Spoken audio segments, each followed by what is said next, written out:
사도행전 20장 32절부터 38절까지의 말씀 교독합니다. 32절 제가 먼저 읽습니다. 지금 내가 여러분을 주와 및 그 은혜의 말씀에 부탁하노니 그 말씀이 여러분을 능히 든든히 세우사 거룩하게 하심을 입은 모든 자 가운데 기업이 있게 하시리라. 내가 아무의 은이나 금이나 의복을 탐하지 아니하였고 여러분이 아는 바와 같이 이 손으로 나와 내 동행들이 쓰는 것을 충당하여 범사에 여러분에게 모본을 보여준 바와 같이 수고하여 약한 사람들을 돕고 또 예수께서 친히 말씀하신 바 주는 것이 받는 것보다 복이 있다 하심을 기억하여야 할지니라. 이 말을 한 후 무릎을 꿇고 그 모든 사람들과 함께 기도하니 다 크게 울며 바울의 목을 안고 입을 맞추고 함께 읽습니다.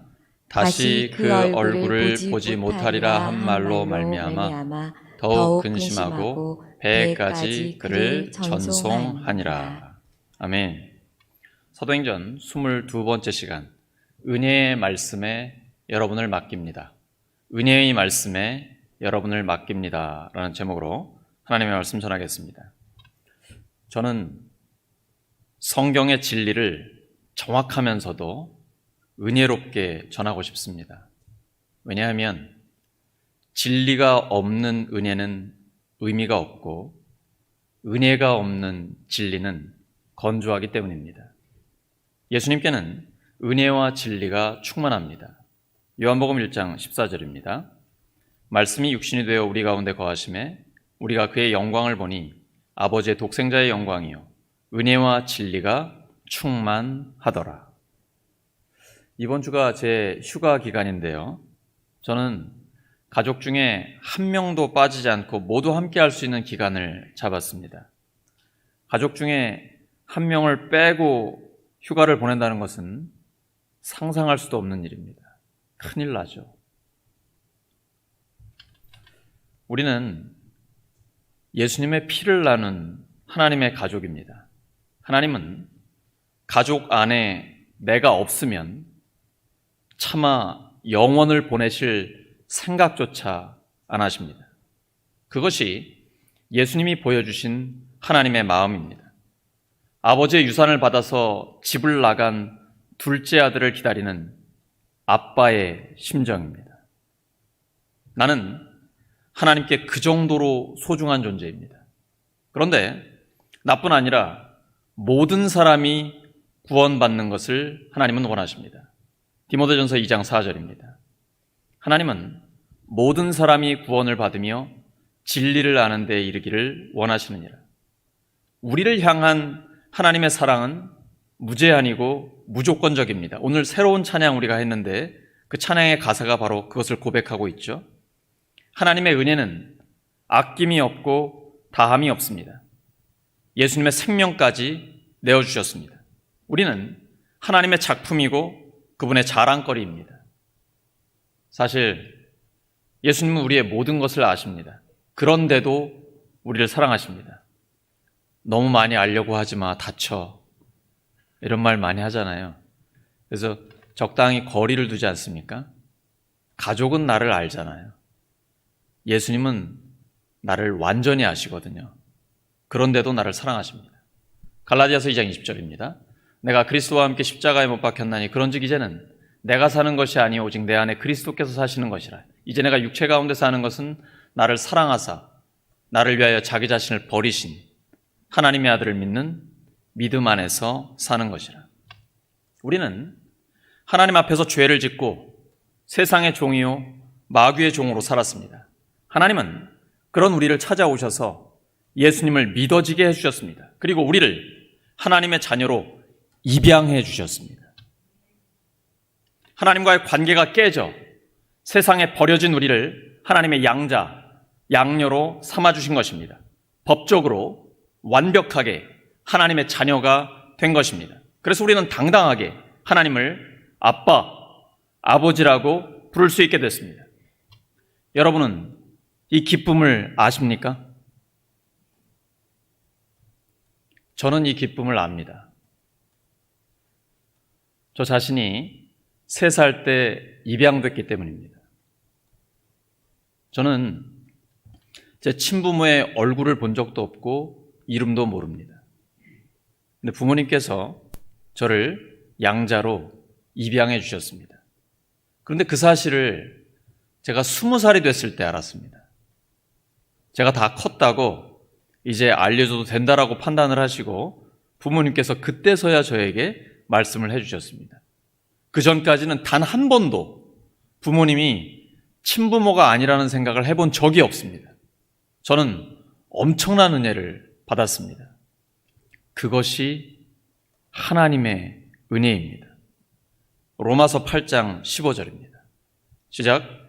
너희는 다시 무서워하는 종의 영을 받지 아니하고 양자의 영을 받았으므로 우리가 아빠 아버지라고 부르짖느니라. 죄인이지만 예수님을 믿는 우리를 하나님의 자녀로 입양해 주신 은혜입니다. 성경에는 죄를 지었지만 하나님이 회복시켜 주셔서 계속 하나님께 쓰임받는 인물들이 많이 있습니다. 알고 계십니까? 누가 떠오르세요? 믿음의 조상 아브라함. 제 한 목숨 살려고 자기 아내를 누이 동생이라고 속였습니다. 부전자전이랄까요? 이삭도 똑같은 죄를 저질렀습니다. 이삭의 아들 야곱은 자기가 축복을 받으려고 아버지와 형을 속였습니다. 근데 하나님은요, 다시 기회를 주세요. 야곱이 자기보다 훨씬 더 심한 라반을 만나지 않습니까? 분명히 라헬 준다고 해놓고 첫날 밤 치르고 나서 보니까 레아인 거예요. 뭐 엄청나요. 라반은 눈 하나 깜짝 안 하고 그냥 거짓말합니다. 돈 준다고 했다가 월급 계속 바꾸고요. 20년 동안 그렇게 계속 속으면서 살았던 야곱이거든요. 그런데도 하나님은요, 라반에게 꿈에 나타나십니다. 야곱에게 어떤 해코지도 하지 말고 나쁜 말 입에 담지도 마라. 하나님이 직접 라반에게 말씀해 주시니까 야곱이 하나님의 보호하심을 받게 되는 거거든요. 하나님은요, 그냥 버리지 않으십니다. 모세, 살인죄를 저지르고 도망쳤습니다. 다윗, 간음과 살인을 저질렀습니다. 요나, 하나님의 명령 거부하고 물고기 뱃속에 들어가 버렸습니다. 베드로, 예수님 모른다고 3번을 부인했습니다. 하지만 하나님은 이러한 죄인들을 용서하시고 다시 기회를 주셨습니다. 사도 바울도 마찬가지입니다. 예수님을 핍박하던 사람이 부활하신 예수님을 만나고 하나님의 자녀가 된 것입니다. 그는 하나님의 은혜를 받은 사람입니다. 바울은 그 은혜의 말씀에 성도들을 부탁하고 있는 것입니다. 그리고 자기 자신은 고난을 각오한 채 복음 들고 세상 속으로 들어가고 있습니다. 성도는 세상에서 구별되어 하나님의 자녀가 되었지만 여전히 세상 속에서 살아가고 있습니다. 똑같이 세상 속에 살면서 현실을 피하거나 도망가지 않습니다. 생각이나 말로 끝나지 않고 적당히 타협하지도 않습니다. 예수님의 제자로서 세상과 부딪히며 살아가는 것입니다. 그 세상에는 양면성이 있습니다. 예수님이 말씀을 선포하셨을 때 믿고 따르는 이들도 있었지만 믿지 않고 대적하는 이들도 있었습니다. 예수님이 죽은 나사로를 살리셨을 때 그것을 보고 믿는 자들이 많아졌지만 동시에 어떤 이들은 예수님을 죽이려고 모의하기 시작했습니다. 심지어 예수님이 발을 씻어주신 제자들 중에는 예수님을 돈 받고 판 가룟 유다가 있었고 예수님 모른다고 3번을 부인한 베드로도 있었고 십자가 앞에서는 모든 제자들이 다 예수님 버리고 도망쳤습니다. 예수님은 홀로 남으셨습니다. 예수님은 사람들에게 자신을 맡기지 않으셨습니다. 요한복음 2장 24절입니다. 시작. 예수는 그의 몸을 그들에게 의탁하지 아니하셨으니 이는 친히 모든 사람을 아심이요. 우리도 사람을 의지하지 말고 하나님으로 충분한 사람이 되기 바랍니다. 그리고 할 수 있는 대로 다른 사람들과 화목하게 지내기 바랍니다. 죄는 미워해도 사람은 미워하지 말라는 말이 있습니다. 근데 사실 우리는 그렇게 살고 있습니다. 나 자신을 그렇게 대합니다. 내가 죄를 반복해서 짓고 있지만 여전히 나를 너그럽게 대하고 나 자신은 사랑하고 있습니다. 예수님이 내 이웃을 너 자신같이 사랑하라고 말씀하셨습니다. 내 이웃을 대할 때도 죄는 미워하지만 그 죄인은 사랑하고 받아들이라 라고 말씀하고 계십니다. 우리 그리스도인들은 용서하고 싶은 사람과 용서하기 싫은 사람을 자기 마음대로 골라서는 안 됩니다. 골로새서 3장 13절입니다. 시작. 누가 누구에게 불만이 있거든 서로 용납하여 피차 용서하되 주께서 너희를 용서하신 것 같이 너희도 그리하고. 주님께서 우리를 용서하신 것 같이 우리도 서로 용서하라고 말씀하셨습니다. 누가복음 6장 27절과 28절입니다. 한 걸음 더 나아갑니다. 시작. 너희 원수를 사랑하며 너희를 미워하는 자를 선대하며 너희를 저주하는 자를 위하여 축복하며 너희를 모욕하는 자를 위하여 기도하라. 저는 이 중에 그래도 가장 쉬운 게 너희를 모욕하는 자를 위하여 기도하라. 기도는 우리가 할 수 있잖아요. 근데 기도하면 하나님이 역사하십니다. 그 인간을 바꾸시는 게 아니고 기도하는 사람을 바꾸십니다. 그러면 용서가 됩니다. 원수까지는 사랑하는 게 참 어렵잖아요. 원수를 위해서 기도하면 하나님께서 나를 변화시켜 주십니다. 그래서 점점 더 예수님을 닮은 사랑의 사람으로 만들어 주십니다. 우리가 미워하는 사람을 용서하지 못하면 성령님이 슬퍼하십니다. 에베소 4장 30절입니다. 시작. 하나님의 성령을 근심하게 하지 말라. 그 안에서 너희가 구원의 날까지 인치심을 받았느니라. 사도 바울은 특별히 용서하지 않는 죄에 대하여 말하면서 성령을 근심하게 하지 말라라고 권합니다. 바울은 그것을 강조한 후에 용서하지 않는 마음의 상태를 보여줍니다. 에베소 4장 31절입니다. 시작.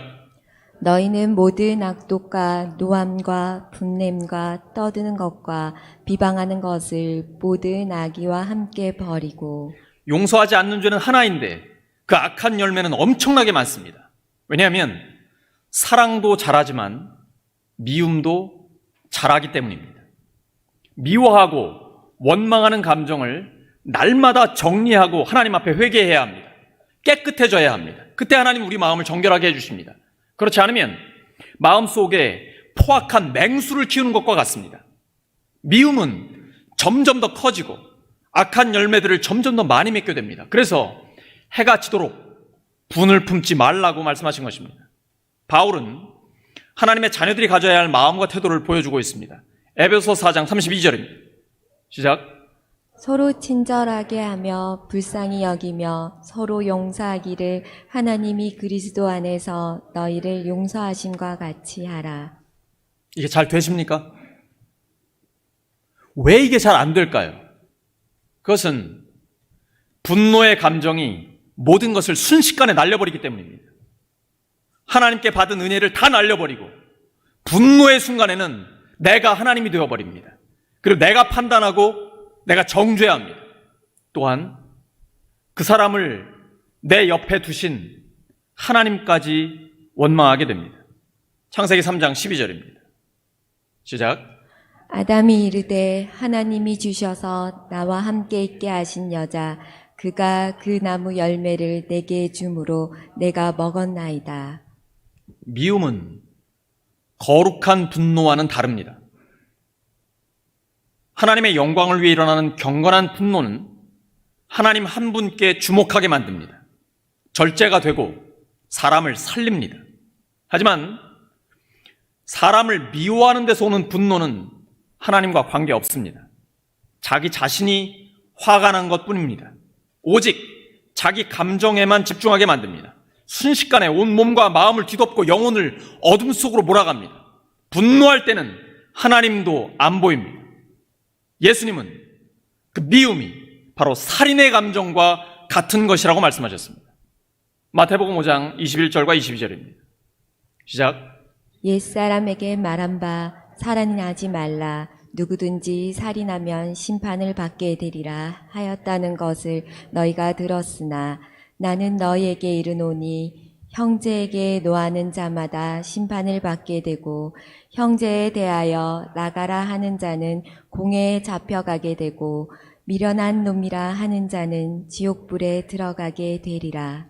형제를 미워하고 화내는 자마다 심판을 받게 되고 라가 이건 욕입니다. 히브리 욕설이에요. 형제를 욕하는 자 공회에 잡혀가게 된다. 주님은 미움과 살인이 같은 뿌리를 갖고 있다라고 말씀하고 계십니다. 미움은 단지 행동으로 옮기지 않았을 뿐 살인과 같은 것입니다. 미움은 우리의 영혼을 병들게 합니다. 하나님의 말씀이 들리지 않습니다. 말씀을 듣지 못하기 때문에 순종도 못합니다. 하나님과의 깊은 교제가 불가능해집니다. 기도해도 응답이 안 됩니다. 하나님과 나 사이에 미움이라는 죄가 가로막고 있기 때문입니다. 미움의 뿌리를 성령의 불로 태워버려야 합니다. 맺힌 것을 풀어야 영혼이 삽니다. 맺힌 것을 풀어야 영혼이 삽니다. 옆 사람 축복해 주시기 바랍니다. 맺힌 것을 풀어야 영혼이 삽니다.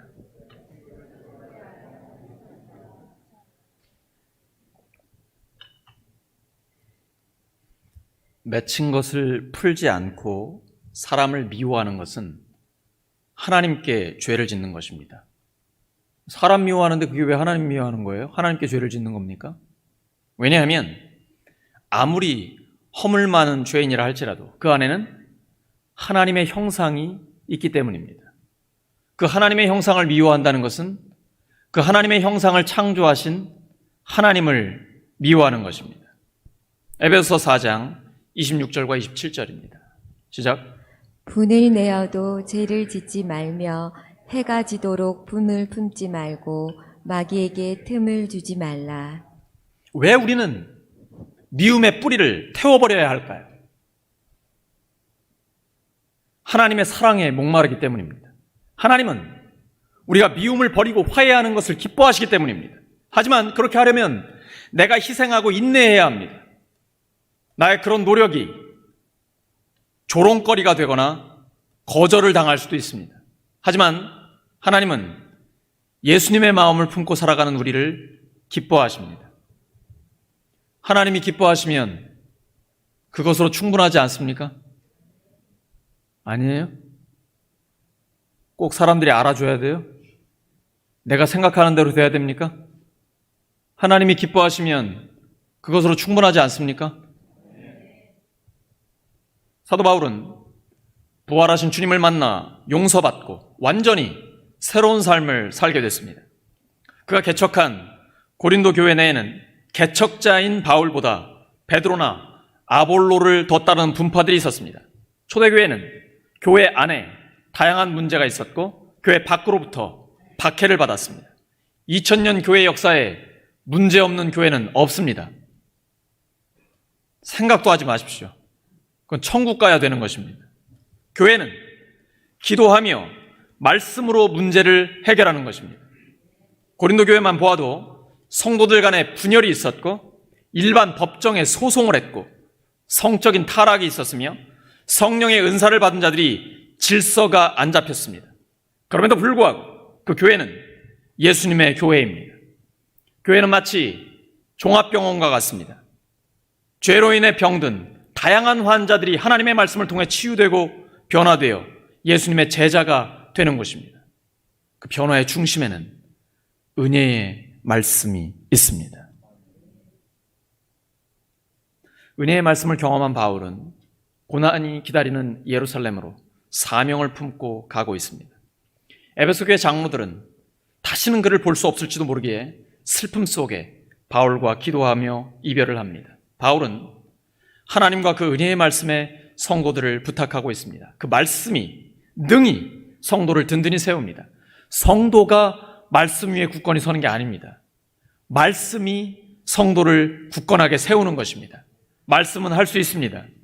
우리 그리스도인들은 그 말씀의 보호를 받고 있는 것입니다.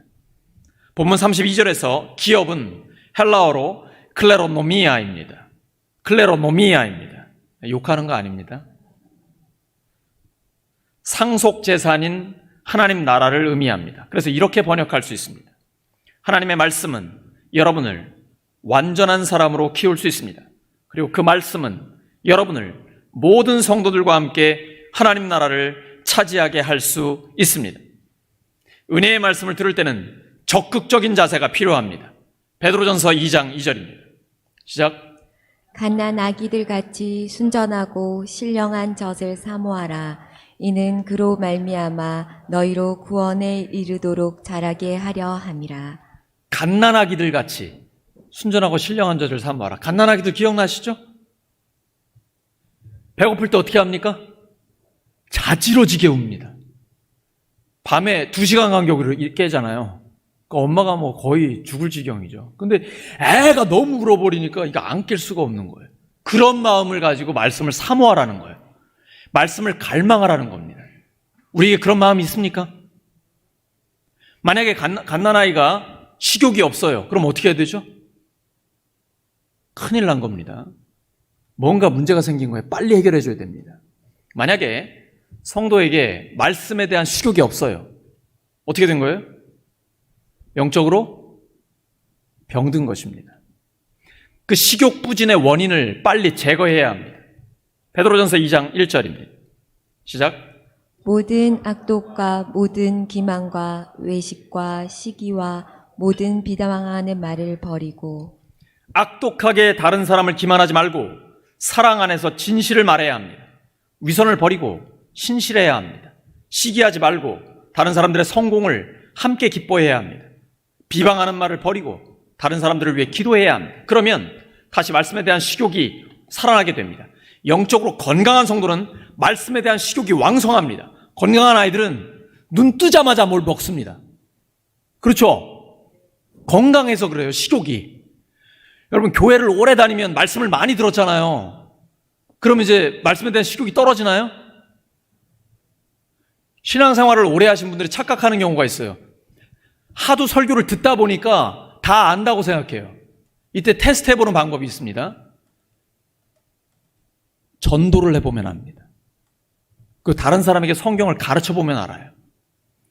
단순히 듣고 있는 것과 내가 가르치는 것은 전혀 차원이 다른 것입니다. 내가 한번 전도를 해보고 다른 사람에게 성경을 가르쳐보면 얼마나 부족한지를 깨닫게 됩니다. 그때 다시 이 안에 말씀에 대한 갈증이 올라옵니다. 그리고 하나님의 말씀에 대한 갈망이 생기면 하나님이 그걸 채워주세요. 말씀을 먹여주십니다. 내가 말씀을 먹게 되면 다시 성장하고 성숙해지게 되는 것입니다. 이 말씀에 대한 식욕, 말씀에 대한 갈망 굉장히 중요합니다. 교회를 오래 다니면 말씀을 많이 듣기 때문에 식욕이 떨어진다, 이거 정상이 아닌 겁니다. 영적으로 건강하지 못한 거예요. 잃어버린 것입니다. 말씀의 맛을 아는 사람은 점점 더 말씀을 사모합니다. 말씀의 능력을 알기 때문이에요. 말씀에 대한 식욕이 왕성해 주시기 바랍니다. 그래야만 살아납니다. 우리의 영혼이 그래야만 삽니다. 그래야 말씀을 경험할 수 있어요. 먼저 말씀을 경험한 우리가 아직 믿지 않는 분들과 다음 세대에게 영적인 갈증을 일으키려면 어떻게 해야 될까요? 선생님들, 어떻게 해야 됩니까? 본을 보이면 됩니다.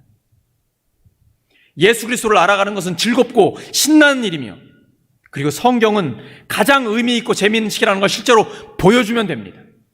성경에 기록된 교회의 사명이 무엇입니까? 영혼을 구원하고 제자를 양육하며 하나님 나라의 아름다움을 드러내는 것입니다. 교회는 바로 그것을 실제로 보여주는 것, 그것이 능력입니다. 그러면 아직 믿지 않는 분들이 교회에 호감을 갖게 되고 복음에 대한 마음이 열리게 됩니다. 우리 교회 주변에 이웃들이 많이 있습니다. 그분들과 반갑게 인사하고 늘 친절하게 대하시기 바랍니다. 특별히 우리 교회 주차장을 이용하시는 분들이 기분 좋게 사용할 수 있도록 늘 너그럽게 대하시기 바랍니다. 왜 우리 교회에 주차했냐고 이렇게 하시면 안 됩니다. 늘 기분 좋게 사용할 수 있도록 너그럽게 친절하게 대하셔야 합니다. 교회는 주변 이웃들에게 실제적인 도움을 주어야 합니다. 교회는 다른 사람들을 위해 존재할 때에만 교회입니다. 교회는 다른 사람들을 위해 존재할 때에만 교회입니다. 그것이 예수님의 정신이기 때문입니다. 마가복음 10장 45절입니다. 시작.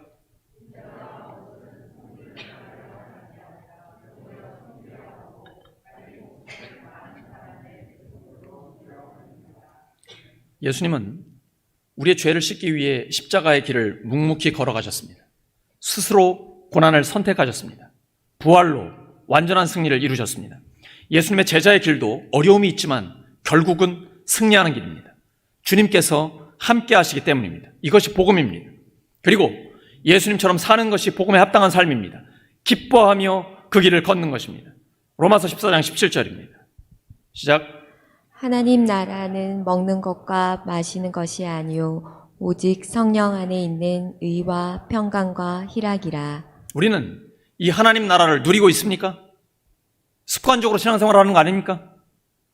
하나님과 나, 이웃과 나, 환경과 나와의 올바른 관계를 갖고 있습니까? 세상이 줄 수 없는 평강과 기쁨이 우리 안에 있나요? 옆 사람 눈 좀 보시기 바랍니다. 눈빛에 기쁨이 있습니까? 축복해 주세요. 하나님 나라의 기쁨을 회복하시기 바랍니다.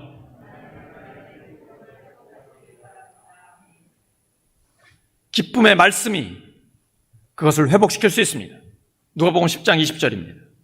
시작. 그러나 귀신들이 너희에게 항복하는 것으로 기뻐하지 말고 너희 이름이 하늘에 기록된 것으로 기뻐하라 하시니라. 무엇 때문에 기뻐하라고요? 내 이름이 하늘에 기록된 것으로 기뻐하라는 겁니다. 예수님 믿는 사람은 누구나 차별 없이 기뻐할 수 있습니다. 기쁨이 없다면 잘못 믿고 있는 것입니다. 만약에 돈을 많이 벌어서 기쁘고 건강해서 기쁘고 세상에서 성공해야 기쁘다면 교회 안에서도 차별이 있는 것입니다. 근데 주님은 그렇게 말씀하지 않으셨어요. 하늘에 너의 이름이 기록된 것으로 기뻐하라. 차별이 없잖아요. 그래서 교회가 좋은 것입니다. 마태복음 13장 44절입니다. 시작. 천국은 마치 밭에 감추인 보화와 같으니 사람이 이를 발견한 후 숨겨두고 기뻐하며 돌아가서 자기의 소유를 다 팔아 그 밭을 사느니라. 여러분 이 기쁨 아시죠? 그래서 예수님 믿는 거 아닙니까? 이 기쁨 기억나십니까? 기쁨의 추억이 있으십니까? 추억. Here and now. 지금 말이에요, 지금. 왕년의 소리 하지 마시라니까요. 지금.